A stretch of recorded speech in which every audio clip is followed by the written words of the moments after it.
Desesperados, os pais me procuram e perguntando: o que eu devo fazer quando o meu filho apronta um chororô danado, se joga no chão, sai correndo, se eu digo não para as coisas que ele quer comprar? Eu não consigo levá-lo a um supermercado porque ele quer tudo que vê pela frente. Não existe uma resposta pronta e que sirva às mais variadas e diversas situações.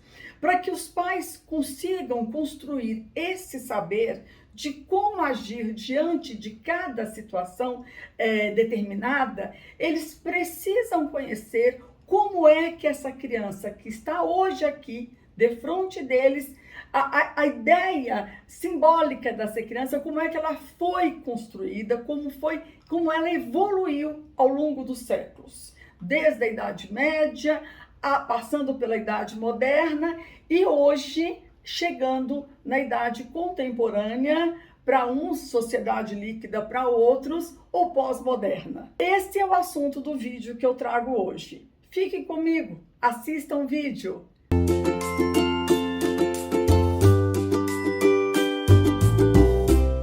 Olá pessoal, obrigada por continuar a prestigiar o Infinito Afeto, canal que foi criado no YouTube para que pudéssemos pensar e refletir sobre assuntos contemporâneos que tanto têm impactado pais e crianças, desde a primeiríssima até a primeira infância.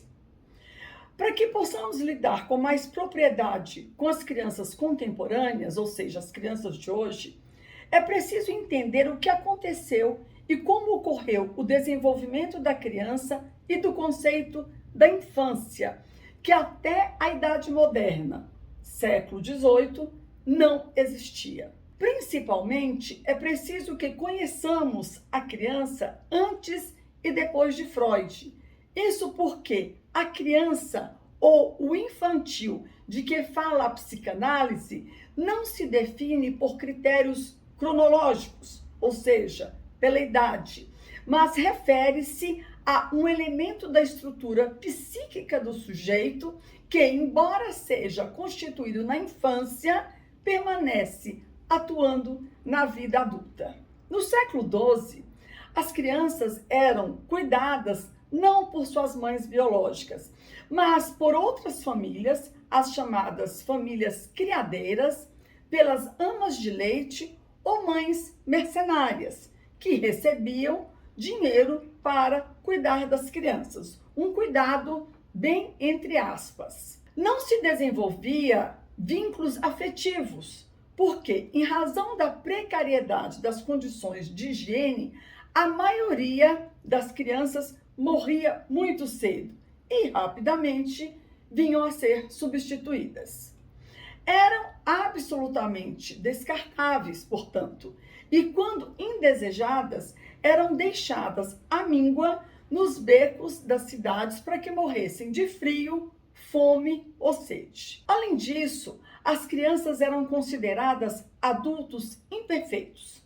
Sendo assim, essa etapa da vida era de nenhum ou pouco interesse dos adultos.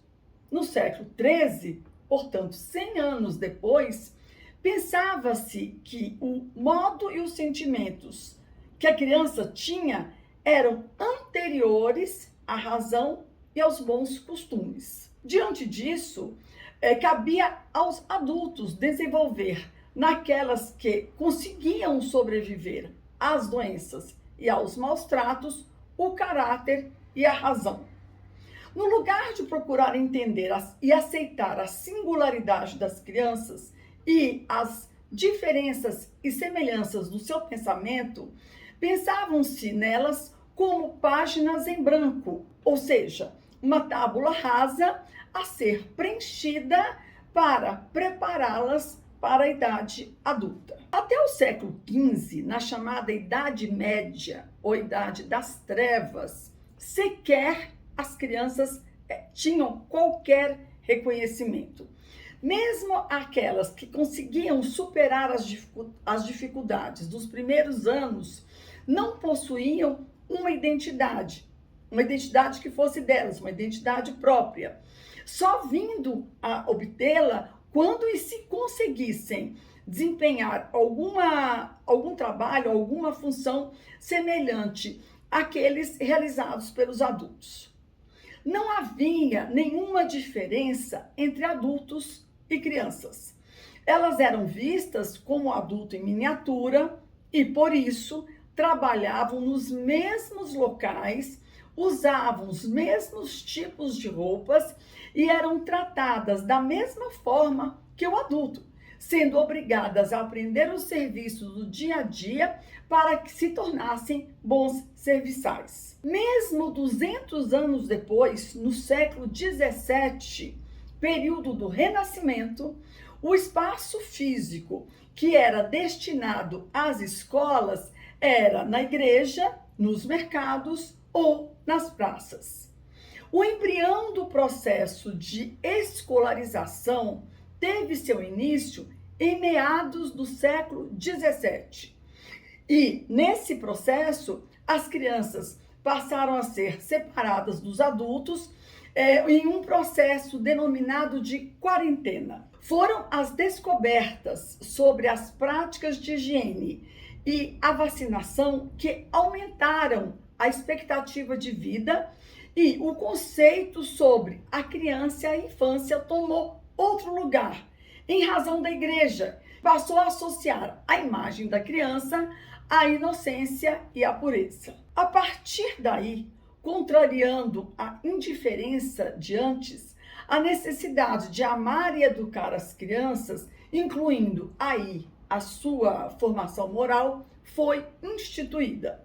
As crianças começaram a ser reconhecidas em suas particularidades e passaram a ocupar um espaço maior no meio social. Foi, portanto, na transição entre o século 17 e o 18, na Idade Moderna, que nasceu a concepção da infância, períodos que vão do nascimento até os 3 anos, chamado de primeiríssima infância, dos 3 anos aos 6 anos, chamados de primeira infância, e dos 6 anos aos 12 anos, chamado de infância, que inclui também a puberdade. Nesse período, instalou-se, então, a concepção de que a criança precisaria de uma atenção especial. Mas foi só no século XVIII que os pais passaram a experimentar para com seus filhos um sentimento afetivo totalmente novo e até então completamente desconhecido por ambos, pais e filhos. A família começou a se organizar em torno da criança e a lhe dar uma importância tal que a criança saiu do anonimato e se tornou impossível perdê-la ou substituí-la, sem que, com isso, ficasse implicado uma grande dor. A criança ainda teve que esperar por mais 100 anos por Freud, e o modo como ele compreendeu a importância da infância na constituição psíquica foi fundamental para que assumisse na psicanálise o estatuto de conceito. Portanto, se a criança emburrada da loja de brinquedos fosse a mesma que vivesse em 1900, ela sequer ousaria desejar algo, mesmo considerando que nessa época as crianças já eram mais valorizadas pelas famílias. Não há uma receita pronta de como os pais devem fazer diante de situações inesperadas e provocadas pelas crianças. Entretanto, é importante que os pais saibam como a criança se tornou a criança que é hoje, como ela atravessou séculos e como os conhecimentos a respeito dela e da infância foram construídos. Será a partir desse conhecimento que os pais construirão seus saberes a respeito de como lidar e educar seus filhos em todas as etapas da vida delas. Bom, hoje fico por aqui. No próximo vídeo vamos falar da criança contemporânea, a criança pós-moderna. E aí vamos pensar juntos como resolver as questões que as crianças trazem quando elas desejam nada menos do que tudo.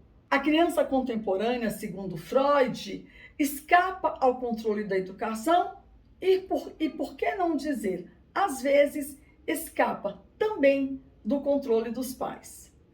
Aproveitem um conteúdo que, além de ser de ótima qualidade, é gratuito. E, por favor, compartilhem, curtam e se inscrevam no meu canal. É muito bom falar para quem quer escutar.